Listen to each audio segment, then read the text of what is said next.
As an unfortunate fixture of the time, lynching was just a reality that a lot of the leaders had to deal with. Lynching was not random violence, but it was ritual.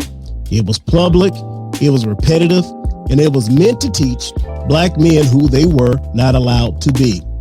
Now, anthropologically speaking, rites of passage are meant to elevate men in full personhood, but slavery and Jim Crow inverted that.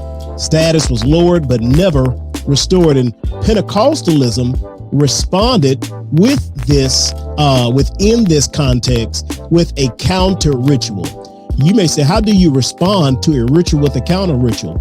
Well, in a context that saw people being discredited because of their identities, we find within this context men who were seen as less than, people who were seen as not the top of society would be filled with the Holy Ghost, and they would be able to come into context where they could be someone completely different in value than what the society had predicted them to be. And in worship, these same bodies that society tried to silence were activated. And these bodies that were shamed were covered, and these same bodies now are sanctified vessels of divine usage. These bodies marked for terror were reclaimed as vessels of the Spirit.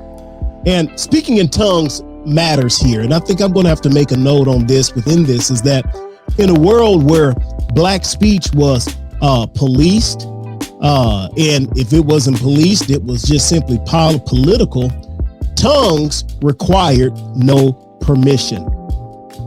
It was unsupervised speech. The Spirit authorized voices